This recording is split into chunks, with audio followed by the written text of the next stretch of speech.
Hey, it's Jackie coming at you from Indiana. I had the opportunity to sit down with the wonderful Lacy Phillips, aka the Uncle Earl, and I had a chance to have a great interview with him. I hope you guys sit down and listen to it because he's an amazing man, multi talented. And I thank him very much for giving me this opportunity. He gave Frank and I the opportunity of playing our music with Copper Ridge Studio, and I just want to say thank you so much for putting that forward for us. And here is Lacy Phillips. You're just going to be amazed by him, but thank you very much. It's Jackie Eister Songistry, and here is Mr. Lacy Phillips. Hey, it's Jackie Eister Songistry coming at you from Indianapolis, Indiana. And I have with me Lacy Phillips, a.k.a. the Uncle Earl. Hi, Lacy. How are you? Hey, now. How you doing? I'm doing good. I'm doing well. Good. Good. Now, Good. So, it's a beautiful day in the neighborhood, huh? Yes, it is. Yes, it is. I feel very blessed to have you on my show, and I just want to say thank you so much because... Yes, and thank you to you, too. Oh, I appreciate it. Well, you know what? I had the pleasure. I haven't had the actual pleasure of meeting you, but I feel like I know you. Just through... Our souls already know each other. We just haven't met yet. Oh, yeah, but we will. We will. I see this coming. Anyway, I just, because I have to say this, I was reading, like I said, I've been reading all day about you. And you are an actor, singer, dancer, choreographer, creative director, music producer, songwriter, teacher, producer, host, and DJ. Okay. Oh, my goodness. It's all lies. It's all lies, I tell you. They made me do it. They put a gun to my head. No. But let's go back because okay. When did your career actually start? My career is almost over. No. No. My career started when I was a wee lad. Actually, I was a backstage kid. Mm-hmm. My mom was a singer back in the 60s and 70s. She was a Northern UK soul star. Sandra Reeves Phillips. She's had a few hits back in the day. And she was singing when she was pregnant with me. So I think just being in that embryonic musical cave, I was just feeling it and getting it, and I didn't even know what I was getting. I was getting something. And then when I came out here, she said I danced and kicked the whole 9 months, and she couldn't wait to get me out. Oh, I bet. So that started my dance career inside my mom. And then I came out here, and then, I was just always a very curious kid. I was like a sponge. I didn't speak much, but I was always very aware, and I watched and learned everything. And, from a kid, I always knew that I wanted to be a director and a choreographer. Don't ask me how I knew, but I used to get kids together in the neighborhood and put together shows, and I didn't know what the hell I was doing. Wow. So that really started it, yeah. Like the neighborhood block. You remember we used to have block parties and stuff? Mm-hmm. That's when I started just grabbing kids and teaching them dances, and I didn't know what I was doing, but it felt good. And I was like, oh, I like this. And that really started my interest in the business. Wow. Now organizing, and things like that, yeah. Now, I know you went to school for music, and I'm really floored, and I can't believe the career that you've had, that you're moving forward, and now you have this new music that's also going to be coming out. I'm just like, wow. Yes. But I have to start with my questions here. First of all, you danced with Betty Davis and Miss Moffat at age 9? Well, I was actually an actor and singer as a child. Mm-hmm. So I did, yes, I was in this show called Miss Moffat. It's based on The Corn is Green. It was an Irish tale, and they changed it into a musical and adapted it to the South. So that's how we would live, Southern cheering. in the ensemble. So yeah, so I got to meet. So it was Betty Davis, Nell Carter, Dorian Harewood, Marion Ramsey, Giancarlo Esposito. So many so many people who are doing things now came out of that. My first professional job. I got my union card at like 9. So, it went on and on from there. And then after that, I went and I played Travis on Broadway in Raisin, the musical version of Raisin to the Sun. And I was about 12 at that point. Mm-hmm. So you're what they call a Broadway baby then, correct? Broadway baby. Wow. Literally. That is just absolutely amazing. Wow. Now, with the... And I grew up too fast. You think I so? saw too much too soon. Wow. I saw it all. I was grown by the time I was 15. I was grown. I mean, even probably 12. I was like, I've seen it. I was like, been there, done that. Okay. That's just absolutely amazing. That that you've covered so much of this, and you're still doing it. You know what I mean? And you love doing it. I can hear it in your voice. You know what I mean? Mm-hmm. So I have. All right, let's get to the music. Yes, I can. Absolutely. Now you have your artist name, which is the Uncle Earl, and you're going to be releasing your music. Yes. Are You Ready is going to be released June 20th. Catch the Beat, which was this past Monday. Yes. This past Monday. Yeah. That's right. Okay. Hello. I'm gonna go look at. Yeah. And as we speak, it's out there for sale. Oh yes. So definitely buy that. Yes. So please. Catch the Beat, which is a tribute to DJ Frankie Knuckles, will be released July 4th. Now, Frankie Knuckles sounds familiar to me. Didn't he do something, a remix for, what is her name? He's done many remixes. Tony Braxton. He's a Grammy Award-winning remixer. Yeah. He's done remixes for Mariah Carey, for Deborah Cox, so many people. Mm-hmm. So, and his famous song was the Whistle Song back in the day, a club track called the Whistle Song. Really? I'll have to look that up. Mm-hmm. And you have... Yeah, so he was a friend of mine, and we were actually supposed to do a single, like a collaboration for this compilation. Mm-hmm. So he passed away 2 years ago, and I was like, oh my gosh, I at least have to do a tribute to him since we didn't get to do a track. I have to pay him homage, so that's why I did this. I'm so sorry. Wow. Yeah. Another one too soon, that kind of thing. Yeah. Yes, but I do. We all must transcend. Yeah. At some point. Absolutely. But he's still here. Yes. I agree. I believe he's his legacy alive. Yes. And I loved Catch the Beat was awesome. All of them are, but you like that? Yes, I did. I was in here dancing all around. Round and Round. Yes, Round and Round. That's a special one as well. I met this gentleman, DJ Brasileiro. I met him on Facebook actually yesterday. Well, a couple of days ago was our 3-year anniversary of friendship on Facebook. Aww. And we had never talked about doing anything or working. We were just friends, And then just recently this year, I said, hey, man, we've been friends all this time. Why don't we do a track together? He's like, okay, man, I sent you a track. He sent me the track. I listened to it. I loved it. I wrote it in 15 minutes, and I sent it back to him. He's like, you finished already? What? He's like, oh, my God. And he loved it. I loved it, and it's Round and Round. I loved it.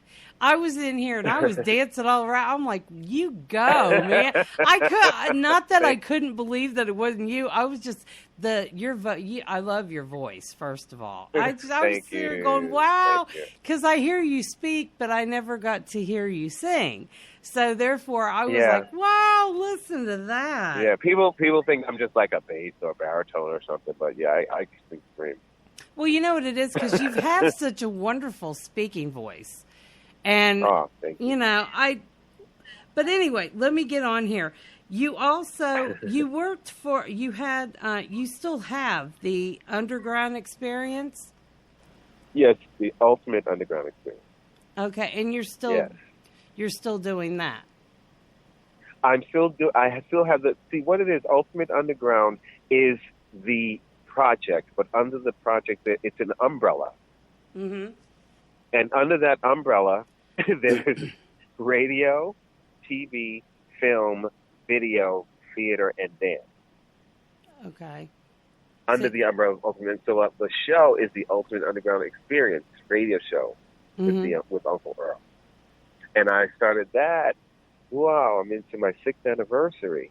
I met you guys at the beginning. That's right. You Isn't that did. something? We've known each other about 6 years. Yeah. Wow. You were one of my first artists I played.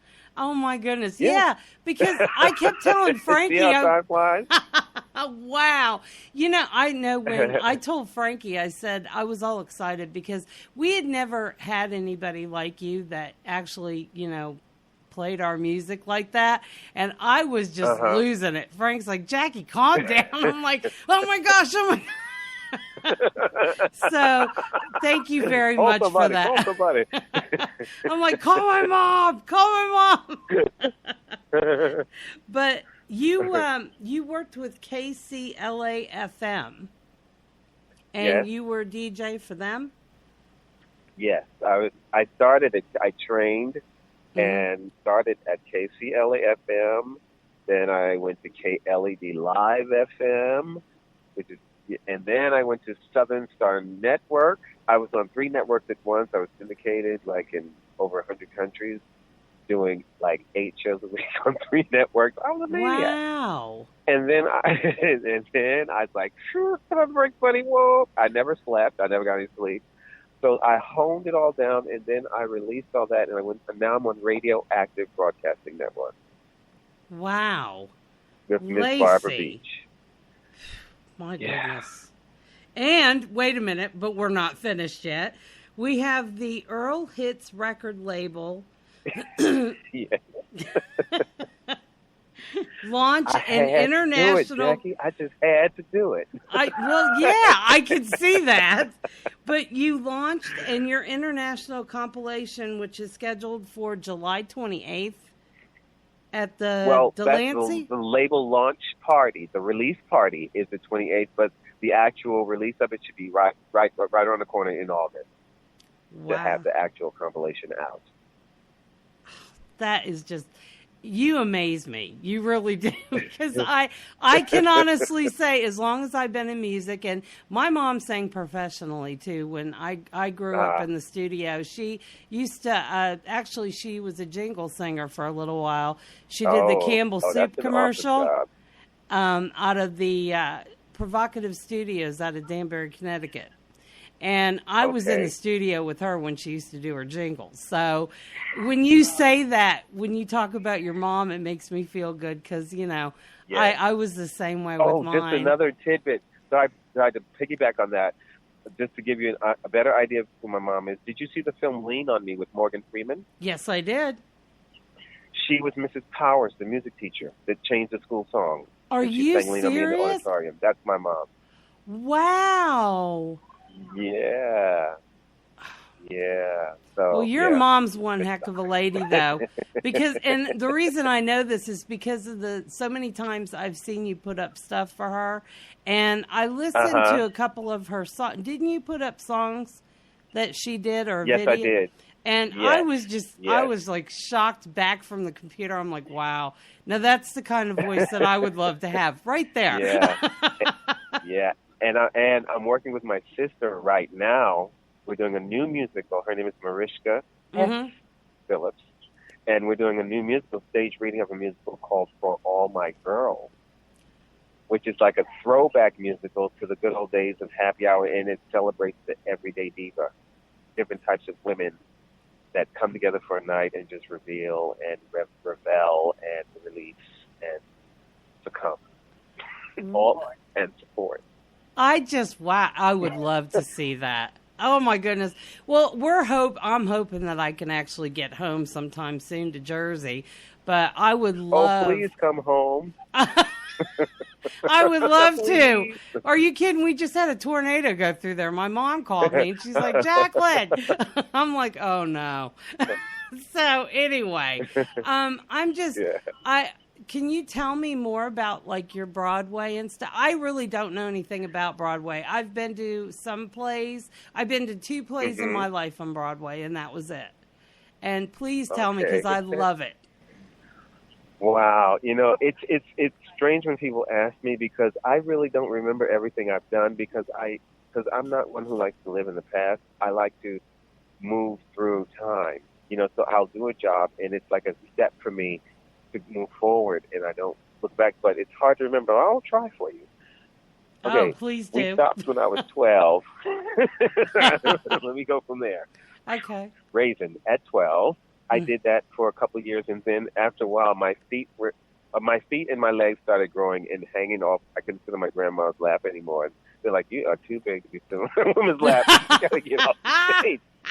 So I had to leave that show. I outgrew the part, and I kind of took it hard. So I stopped singing. I stopped acting. I went through puberty, and I started dancing.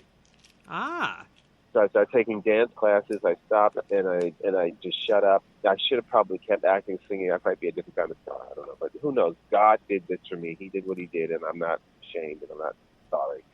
But the next thing, I went through high school and training. Oh, I got a scholarship at Alvin Ailey, American Dance Center in New York. Mm-hmm. And out of that scholarship, I was asked to join the company of Sophisticated Ladies with Gregory Hines. What? And Paula Kelly. I love. Well, I read also with the Duke Ellington Orchestra.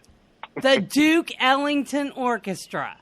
Yes, I can say I sang with the Duke Ellington Orchestra, sang and danced with the Duke Ellington Orchestra, and his son Mercer Ellington and his granddaughter Mercedes Ellington hired me. Oh my goodness! I was a green old bright-eyed 17-year-old at the time of the audition, and she took a chance on me. Wow. That was my first professional dance job. You need to write a book. You know what you need to do, honestly?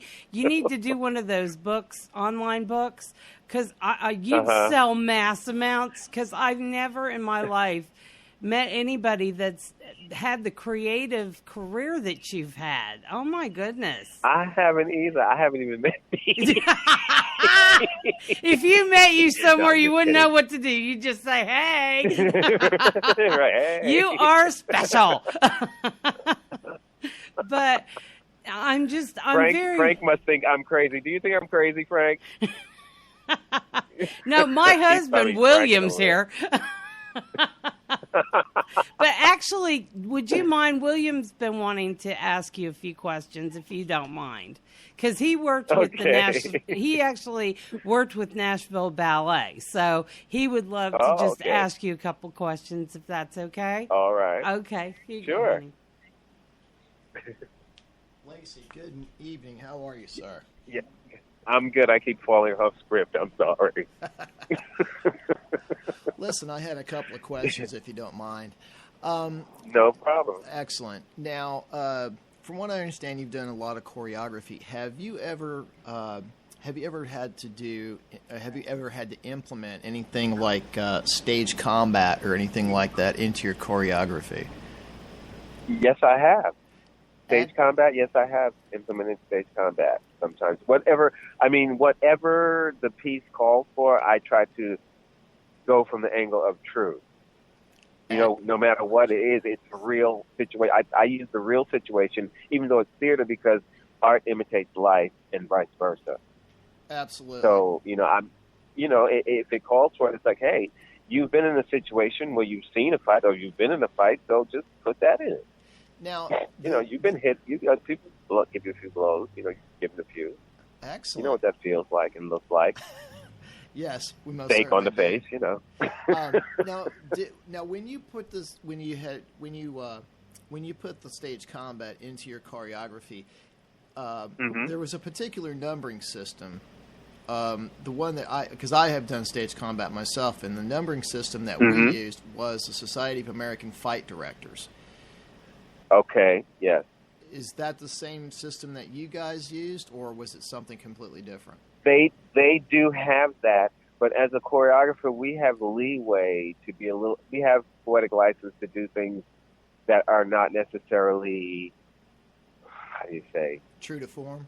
We can do, right, true to form or Lehman, because we're more creative and more imaginative sometimes, and it's musical. We put it on music count. Sure. So we do it maybe a different way than you might do. You might have terms for your strikes and blows. We don't. We just say kick, ha, ha, arm, grab, reach, and put it on a number and on the music. So it's a different language that you speak that I may not be familiar with. Right. No, but by coming together, the same, in. No, absolutely, and that's amazing that you said that. And the reason I was asking is because I've actually done both. I was I was a fight director for several Renaissance festivals, and myself and a couple of friends had also put something together with music that we had never done before. And that's why I was asking, because how was that for you? It was completely different than doing the stage combat for like the Renaissance festivals, because it when we did the Renaissance festivals, you choreograph it and it has a set, everything has a hit number, miss number, but doing it to music, it was a completely different aspect. You had to, it seems like you had to focus more, and like you said, true to form. It seemed like we were able to be more fluid with our movements. Yeah, when more it was freedom. Set to music. Yeah, absolutely. Well, listen, I appreciate it. I'm gonna pass you back off to Jack. So the way that the stage combat, you would say it's more photographic. It's like images, like boom, like positions, and like more technical. Right. But like you said, on the stage, would you say that or not?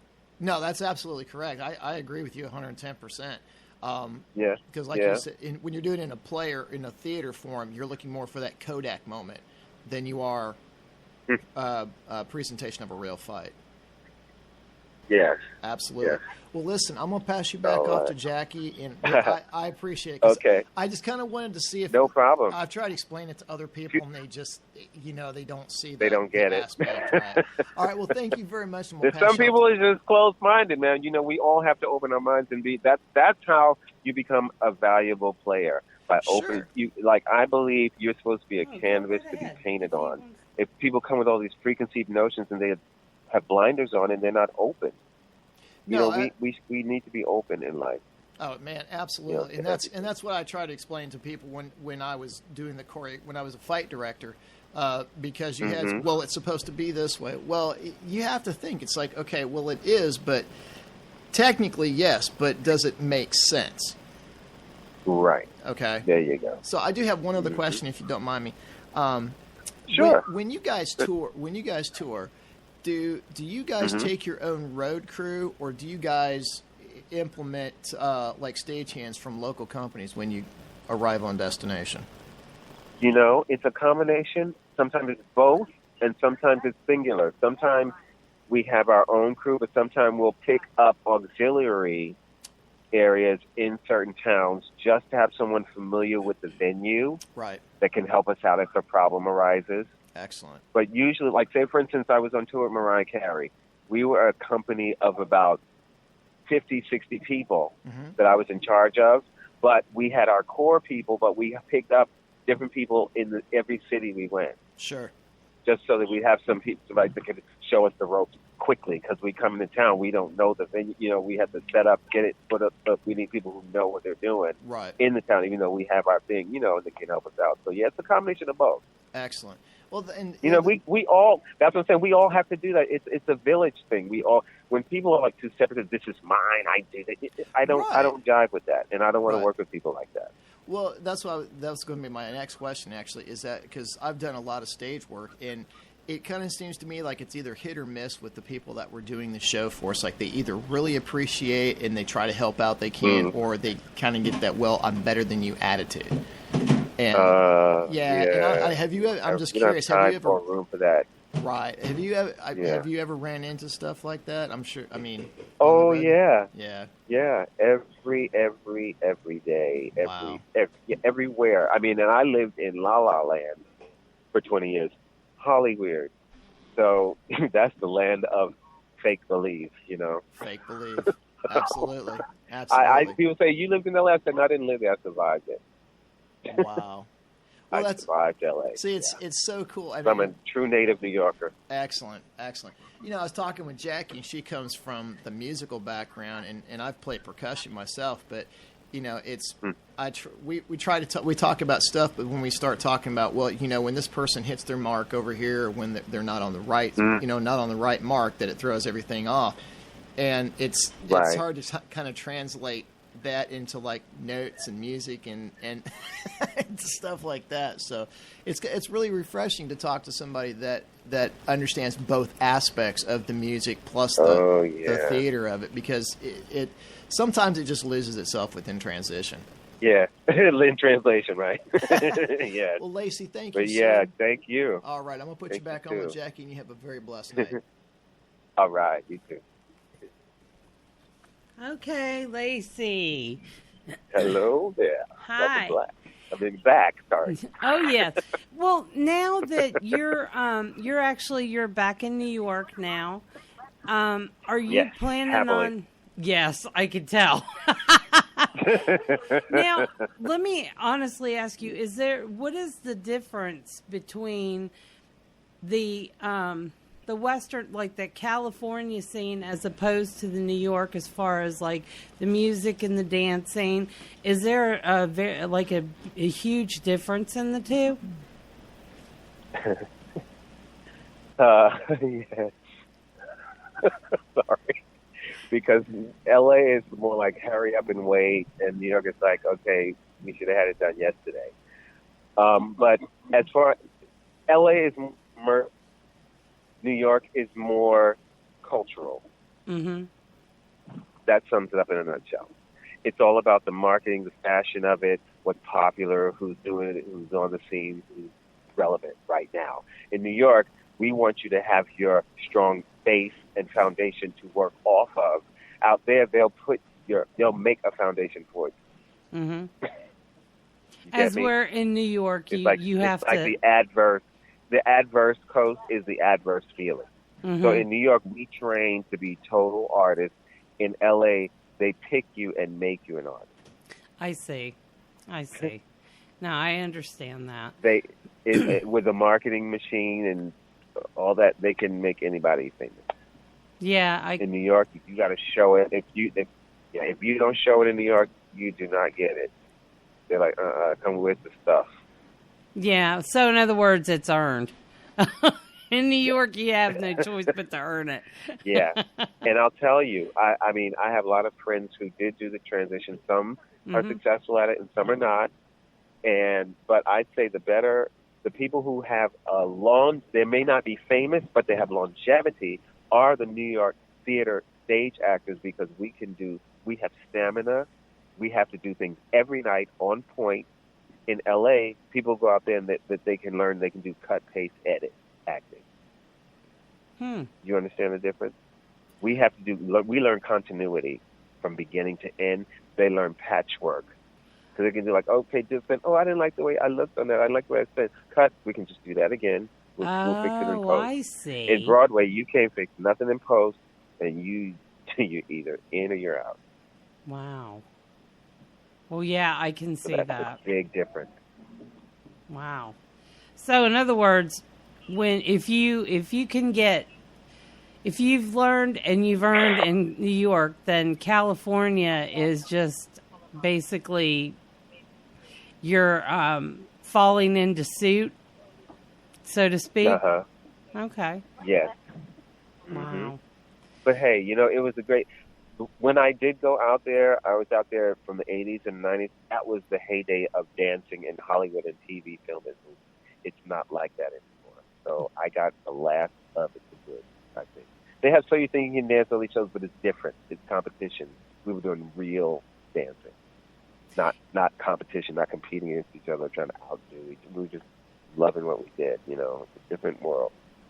Well, different world. Let me ask you something. That show too, by the way. Okay, you want to talk about dancing.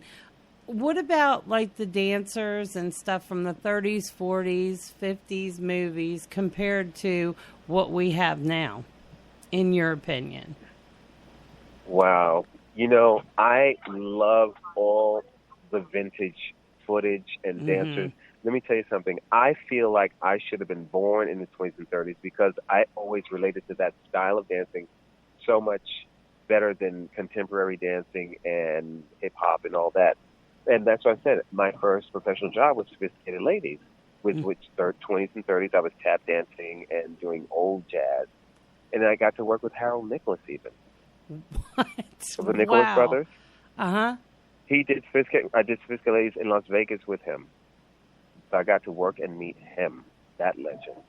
So I always had an old... So that's where the name Uncle Earl comes from. Really? Well, I was actually going to ask you. See, I hooked you around to that. When I was a little boy, my grandma used to always look at me. I had bow legs, pigeon toes, way back. I had a little pot belly, had a waddle in my walk. And my voice is, like this deep voice. I had this deep voice as a kid. It was just lighter. And just like, boy, you walk around here like somebody. I'm going to call you Uncle Earl. And then that name just stuck. Uncle Earl. That's how I got it. I was about silk. I would think I was about 5 years old. Wow. My folks from the South too, so the Southern Geechee people, they Earl is a common name down there. Earl, yeah. Things like that, names like that. What part of the South? What part of the South? What part of the South? They're from South Carolina, Mullins, South Carolina, and Florida, like Tallahassee, Florida, Mullins, South Carolina, Myrtle Beach, that area, all down there. Okay, we're Virginia, Tennessee, North Carolina, Georgia. So, yeah, my mom's born and raised in Kingsport, Tennessee. Yes. So, but anyway, I'm going to wrap this up soon. Hello? Hello, I'm here. Can you hear me? Yes. Okay. Yes, I can hear you now. I'm going to wrap this up with you. And okay. I do appreciate so much with you hanging out with me and doing this today. And the first song that you guys are going to hear once the interview is done is called Are You Ready by the Uncle Earl. So you guys will love this. I cannot wait for you to hear this music. So I'm excited. And there's a crazy video that goes along with it, too. I got to send that to you. Oh, yes, please do so I can put that up. Oh, my goodness. But anyway, before you go, please do me a favor and tell your mother I said hello. I enjoyed so much watching, and I know you had done a little something for her. I think it was a couple of years ago, and I got to hear her sing. And I just want you to do me a favor and just say, Jackie said, hi, Mom. I surely will when I get there. And just guess what, Jackie? What? My mom is actually on one of the singles on my compilation with me. Is she really? Yes. Wow. On the compilation. Oh, I can't wait to hear that. Oh, wow. Yeah. But anyway, are you, real quick before we do go, are you going to be doing any other radio or podcasting from New York? I will. I mean, I had to put things on hold because I'm so busy between a few things, and I had to put that on hold, but I'll be bringing the radio show back in July.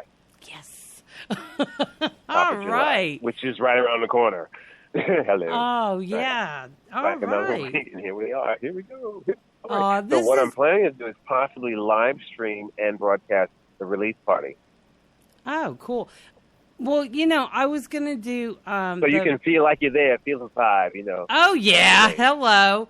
I can't... That's what I said. I'm looking so forward because reading all the stuff and seeing all the stuff that you can and have done, I'm like, I can't wait to see what else you have coming out. So, but anyway, Lacy, thank you so very much for being here with me and for giving me this opportunity. It really does mean a lot to me. So, no, it's awesome. I thank you because, like I said, you guys helped me in the beginning when no one really believed in me with the radio show to trust me with your material to play on the show. You didn't know me from a can of paint, and you gave me a chance, so I have to pay back. Oh, thank you very much for paying that forward. Yeah, I could have been this screwy, psychopathic, something or other trying to play your music, and you let Nah. me.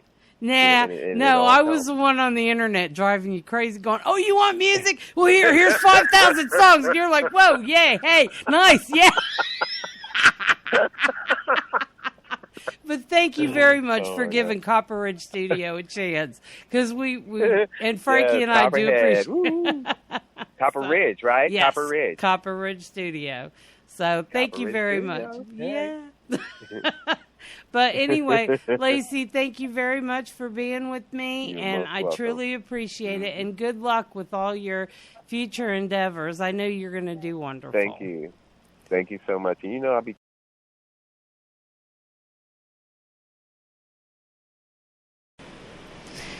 That was Mr. Lacy Phillips, a.k.a. Uncle Earl. And now I give to you, Are You Ready?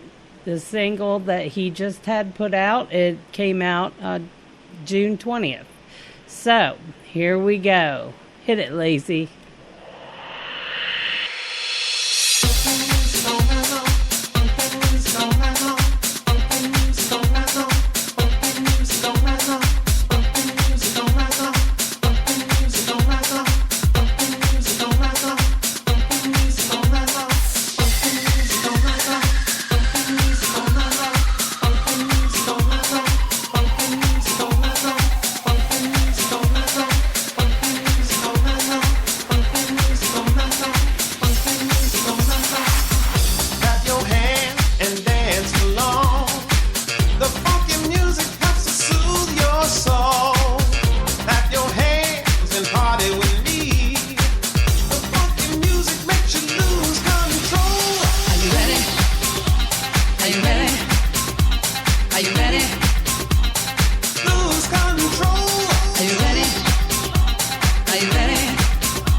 But the night is still young.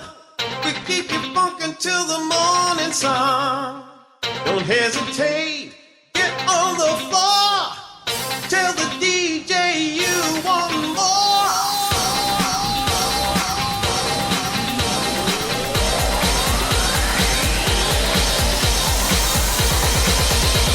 Are you ready? Are you ready? Are you ready? Are you ready? Are you ready? Are you ready? Are you ready?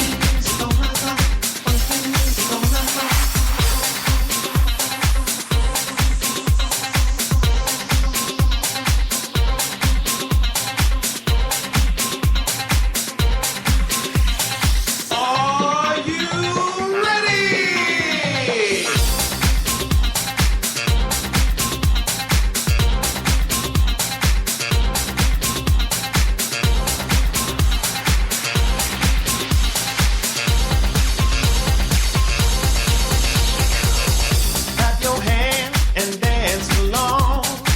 The funky music helps to soothe your soul. Clap your hands and party with me. The funky music makes you lose control. Are you ready?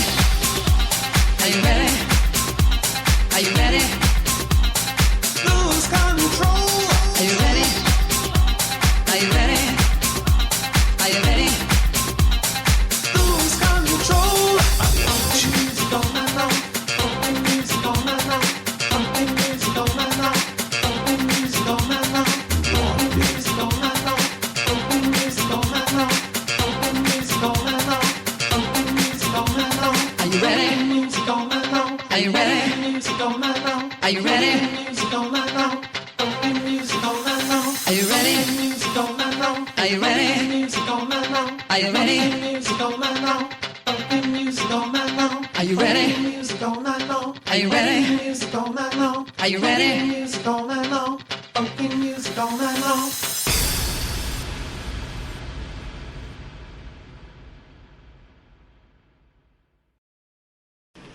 Now check Catch the Beat by Uncle Earl.